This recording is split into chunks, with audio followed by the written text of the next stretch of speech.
ജ്യോതിർഗോളങ്ങൾ.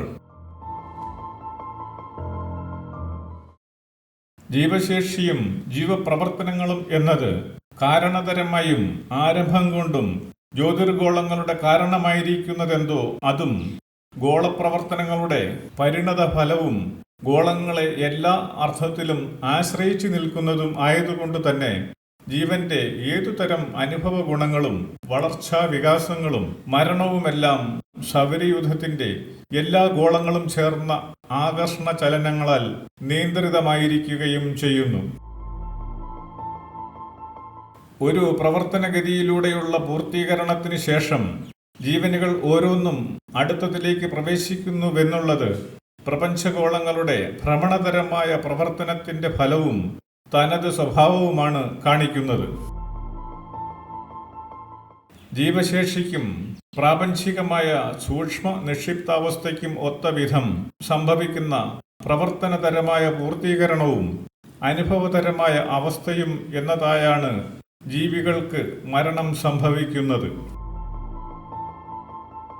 ജീവനിൽ സംഭവിക്കുന്ന പ്രാപഞ്ചികമായ അർത്ഥതലങ്ങളുള്ള പൂർത്തീകരണം എന്നതായതുകൊണ്ട് ജീവികൾ ഓരോന്നും മരണപ്പെടുന്നു എന്നത് അടിസ്ഥാനപരമായി ജീവന്റെ എന്തെങ്കിലുമൊക്കെ നഷ്ടമോ ജീവപ്രവർത്തനത്തിന്റെ പര്യവസാനമോ ആകുന്നുവെന്നും പറയാനാവില്ല.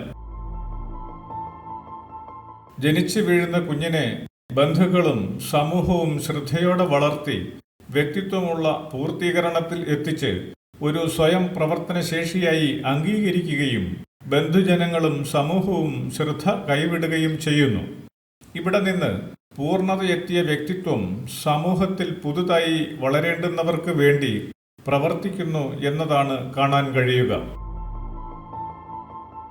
പുതുതലമുറ ജീവനുകൾക്ക് വേണ്ടി പ്രവർത്തിക്കാവുന്ന ശേഷിയിൽ എത്തുന്നതോടെ ഒരു ജീവിതം എന്ന നിലയിൽ ജീവന്റെ വളർച്ച മിക്കവാറും പൂർത്തിയാകുന്നു എന്ന് പറയാം.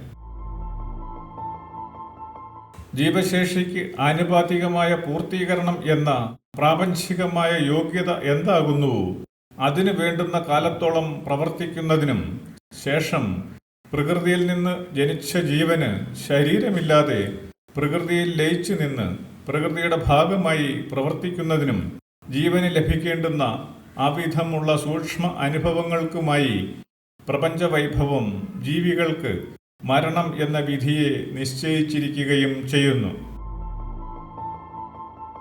മരണാനന്തരം ശരീരമില്ലാതെ പ്രകൃതിയിൽ നിലകൊണ്ട് അനുഭവങ്ങളെ ഉൾക്കൊള്ളാനാവാത്ത പക്ഷം ജീവന് വ്യത്യസ്ത ശരീരങ്ങളായി പ്രവർത്തിച്ച് പ്രാപഞ്ചികമായ വ്യത്യസ്ത ഗുണങ്ങളെ ഉൾക്കൊണ്ട് അല്പാൽപമായെങ്കിലും പ്രപഞ്ചത്തിനൊത്ത സൂക്ഷ്മ നിക്ഷിപ്താവസ്ഥ എന്നതായി വളരാൻ സാധ്യമല്ലാത്ത സ്ഥിതിയുണ്ടാവുന്നു. പ്രവർത്തനതരമായ ജ്യോതിർഗോളങ്ങളിൽ നിന്ന് ജീവൻ പ്രപഞ്ചകാരണതരമായ ശേഷികൾ ഉൾക്കൊള്ളുന്നു എന്നതിനാൽ സൂര്യന് ചുറ്റുമുള്ള ഗ്രഹങ്ങളുടെ ഭ്രമണവും നക്ഷത്രമണ്ഡല കേന്ദ്രത്തിന് ചുറ്റുമുള്ള സൂര്യന്റെ ഭ്രമണവുമെല്ലാം ജീവിയെ സംബന്ധിച്ചിടത്തോളം അർത്ഥപൂർണമായ പ്രവർത്തനങ്ങളുടെ നിറവാകുന്നു. അനേക ജന്മങ്ങളിലൂടെ അന്നോളം സംഭവിച്ചതെല്ലാം ചേർന്നതാണ് തന്റെ അറിവും മനസ്സും രൂപവും എന്ന് ജീവി അറിയാതിരിക്കുന്നത് പോലെ തന്നെയാണ് സൃഷ്ടികാരണമായി നിലകൊള്ളുന്ന സൂര്യനെ പ്രദക്ഷിണം വയ്ക്കുന്ന ഗ്രഹോപഗ്രഹങ്ങളുടെ പ്രവർത്തനങ്ങളുടെ ഫലം മനുഷ്യനിലും മറ്റു ജീവജാലങ്ങളിലും സംഭവിക്കുന്നുണ്ടെന്ന അറിയാതിരിക്കലും. ഇക്കാലത്തോളം ജീവനെ വേണ്ടും വണ്ണം അറിയാനും നിർവചിക്കാനും സാധിക്കാത്തത് കാരണമായി ജീവനെ സ്വാധീനിക്കുന്ന ജ്യോതിർഗോളങ്ങളുടെ പ്രവർത്തന ലക്ഷ്യം മനുഷ്യന് മനസ്സിലാക്കാൻ മിക്കവാറും സാധ്യമാകുന്നില്ല എന്ന് മാത്രം.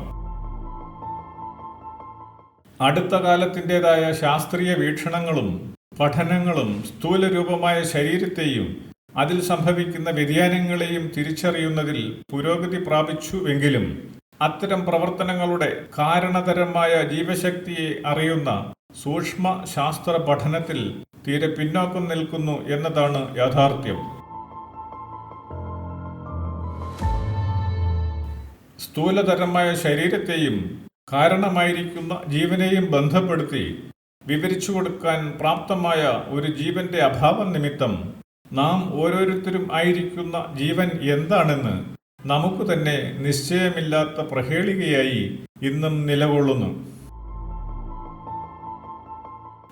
ജീവൻ കണ്ടെത്തലുകളിലേക്ക് കടന്നെത്തുന്ന വഴിയെ സഞ്ചരിച്ചാൽ വ്യക്തമാവുക പ്രാഥമികമായി പഞ്ചേന്ദ്രിയങ്ങളിലൂടെ ലഭ്യമാവുന്ന അനുഭവങ്ങൾ മുന്തിയ സ്വാധീനവും വ്യക്തതയുള്ള അറിവുമായി ജീവനിൽ നിക്ഷിപ്തമാവുന്നു എന്നാണ്. എന്നാൽ പഞ്ചേന്ദ്രിയങ്ങൾക്ക് അപ്രാപ്യമായത് നിമിത്തം അകലെ നിന്ന് പ്രവർത്തിക്കുന്നതിൻ്റെ സ്വാധീനം ജീവനിൽ സംഭവിക്കുന്നത് എങ്ങനെയെന്ന് കണ്ടറിയാൻ വിചാരപരമായി മുന്നേറിയ മനുഷ്യന് പോലും എളുപ്പം സാധ്യമാവുകയില്ല. പഞ്ചേന്ദ്രിയങ്ങളുടെ അനുഭവ പരിധിക്ക് പുറത്തുവരുന്ന സ്വാധീനതരമായ നിലനിൽപ്പുകളിലേക്ക് എത്തിച്ചേരാൻ ആവാത്ത സാഹചര്യത്തിൽ സാധാരണ മനുഷ്യർക്കും മറ്റു ജീവജാലങ്ങൾക്കും അവയുടെ നിലനിൽപ്പും വളർച്ചയുമെന്നാൽ ഭൂമിയുടെയോ സൂര്യൻ്റെയോ മാത്രം പ്രവർത്തനങ്ങളുടെ ഫലം എന്നേ കാണാൻ കഴിയുകയുള്ളൂ. ഭൂമിയിൽ മാത്രമായി നിലകൊള്ളുകയും ഭൂമിയെ മാത്രം ആശ്രയിക്കുകയും തന്നിമിത്തം ഭൂമിയുടെ ഭ്രൂണം എന്നതുപോലെ പ്രവർത്തിക്കുകയും ചെയ്യുന്ന ജീവികളെ സംബന്ധിച്ചിടത്തോളം ഭൂമിയെ ബാധിക്കുന്ന എന്തും സ്വന്തം അനുഭവമായി വരികയും ചെയ്യും.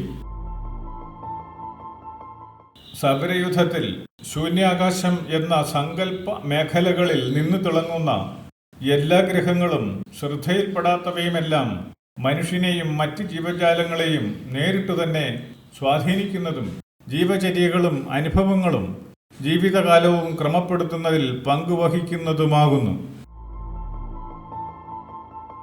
സൂര്യന് ചുറ്റുമുള്ള ഭ്രമണം കാരണം ഭൂമിയോട് അടുക്കുകയും അകലുകയും ചെയ്യുന്ന ഗ്രഹങ്ങൾക്ക് ഒന്നിനും പക്ഷേ സാമീപ്യം കൊണ്ടും ഉപഗ്രഹം എന്ന നിലയിലുള്ള ഭ്രമണം നിമിത്തവും ചന്ദ്രനെ കൊണ്ട് ആവുന്നതുപോലെ ഭൂമിയെ സ്വാധീനിക്കുന്നതിന് കഴിയുന്നില്ലെന്ന് കാണാവുന്നതാണ്.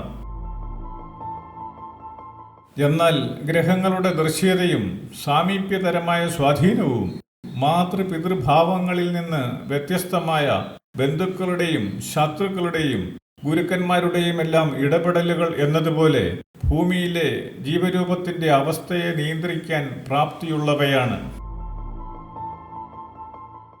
സൗരയൂഥത്തിലെ മറ്റ് ഗ്രഹങ്ങൾ എന്നതുപോലെ സൂര്യന് ചുറ്റും ഭ്രമിച്ച് ചന്ദ്രനും ഭൂമിയും ചേർന്ന് പ്രവർത്തിച്ച വൈഭവത്തിലൂടെ ജീവൻ എന്ന അതീവ സങ്കീർണ ശേഷി ജനിക്കുകയും പ്രവർത്തനക്ഷമമാവുകയും ചെയ്യുന്നു എന്നതുകൊണ്ട് ജീവന്റെ പ്രാപഞ്ചികമായ മാതൃപിതൃഭാവങ്ങൾ അവകാശപ്പെട്ടിരിക്കുന്നത് ഭൗമചന്ദ്രന്മാർക്ക് മാത്രമാണ്. സൂര്യനാകട്ടെ ഭൗമചന്ദ്രന്മാരിൽ തുല്യ സ്വാധീനമുള്ള യഥാർത്ഥ ജീവകാരണമായും നിലകൊള്ളുന്നു. ഭൂമിക്കും ചന്ദ്രനും മേൽ സൂര്യനുള്ള പൂർണ്ണമായ സ്വാധീനം എന്നത് വ്യത്യസ്തമായി നിലകൊള്ളുന്ന ആൺപെൺ ജീവനുകളുടെ കാരണതരമായ ചൈതന്യവുമാണ്. അതായത് ദൈവം എന്ന സങ്കല്പം പ്രാപഞ്ചികമായ നിലനിൽപ്പുകളിലൂടെ സാക്ഷാത്കരിക്കുന്ന ആദ്യഭാവമായി ഈ അവസ്ഥയെ കാണാവുന്നതാണ്. പ്രാപഞ്ചികമായ വ്യത്യസ്തതകളെ പ്രതീകവൽക്കരിക്കുന്ന ജ്യോതിർഗോളങ്ങളുടെ വ്യത്യസ്തങ്ങളായ പ്രവർത്തനങ്ങളാലല്ലാതെ ജീവശേഷിക്ക് ഭൗതികമോ സൂക്ഷ്മമോ ആയ വ്യത്യസ്തതകൾ ഉള്ള എന്തെങ്കിലും വളർച്ചാ വികാസങ്ങൾ സാധ്യമാവുന്നില്ല. ഏറെയായ അനുഭവങ്ങളിലൂടെയും നിരീക്ഷണങ്ങളിലൂടെയും സൂര്യനും ഭൗമചന്ദ്രന്മാരുമായ ജ്യോതിർഗോളങ്ങളുടെ സ്വാധീനത്തെ മനുഷ്യ മനസ്സിന് മനസ്സിലാക്കാൻ ആവുന്നു എന്നതുകൊണ്ട് രൂപതരമായി പ്രവർത്തിച്ചു നിൽക്കുന്ന ജീവനിൽ പ്രകടമാവുന്ന അറിവുകളും പ്രവർത്തനശേഷിയും എന്നത് ആ ജ്യോതിർഗോളങ്ങളിൽ നിക്ഷിപ്തമായ ഗുണങ്ങളിൽ നിന്ന് പകർന്ന് ലഭിക്കുന്നത് തന്നെയാണെന്ന് ബോധ്യപ്പെടാനുമാവുന്നു. സൂര്യനും ഭൗമചന്ദ്രന്മാരുമായ ജ്യോതിർഗോളങ്ങൾ ജീവതരമായ അറിവുകളും പ്രവർത്തനശേഷികളും ആഗ്രഹങ്ങളും ഇച്ഛാശക്തിയും ഒക്കെയായ സൂക്ഷ്മ വിശേഷതകൾ ഉൾക്കൊള്ളുന്നുവെങ്കിൽ ഭൂമിയെയും ചന്ദ്രനെയും പോലെയോ അതിലധികമോ ശക്തവും പ്രവർത്തനക്ഷമവുമായ സൗരയൂഥം എന്ന ഏകരൂപത്തിന്റെ അംശം തന്നെയായ ഇതര ഗോളങ്ങൾക്കും ജീവനെ സ്വാധീനിക്കത്തക്ക എന്തെങ്കിലും നിക്ഷിപ്ത ഗുണവിശേഷങ്ങൾ ഉണ്ടായിരിക്കാം എന്ന് ചിന്തിക്കാവുന്നതാണ്. ശരീരത്തിൽ വ്യത്യസ്തമായ അവയവങ്ങൾ വ്യത്യസ്തതയോടെ പ്രവർത്തിച്ചു നിൽക്കുന്നതുപോലെ ഗൃഹോപഗ്രഹങ്ങളും മറ്റുമായ നിലനിൽപ്പുകളെ പേറി സൗരയൂഥം ഒരൊറ്റ രൂപമായി നിലകൊള്ളുന്നു. ഒന്നായി നിലകൊള്ളുന്ന സൗരയൂഥത്തിലെ ചില ഗോളങ്ങളുടെ പ്രവർത്തനങ്ങൾക്ക് മാത്രം ജീവന്റെ മേൽ സമ്പൂർണ്ണ നിയന്ത്രണവും ആധിപത്യവും ഉണ്ടായിരിക്കുകയും സൗരയൂഥ ഭാഗം തന്നെയായ മറ്റ് ഗോളവൈഭവങ്ങൾക്ക് അങ്ങനെയൊന്ന് ഉണ്ടാവാതിരിക്കുകയും ചെയ്യുന്നുവെന്ന് വിചാരിക്കാനാവുകയില്ല. താത്വികമായി കാണുമ്പോൾ സൗരയൂഥം എന്നത് ഒരൊറ്റ പ്രവർത്തന രൂപം ആയതുകൊണ്ടും സൗരയൂഥം ക്ഷീരപഥത്തിന്റെ അംശം മാത്രമായതുകൊണ്ടും ഓരോ ഗ്രഹത്തിന്റെയും സൗരയൂഥത്തിന് അപ്പുറമുള്ള ഭൂമിക്ക് ഏതെങ്കിലും വിധത്തിൽ ബന്ധമുള്ള എന്തിന്റെയും സ്വാധീനം ജീവപരിണാമ വികാസ പ്രവർത്തനങ്ങളിൽ ഉണ്ടായിരിക്കുകയും ചെയ്യുന്നു.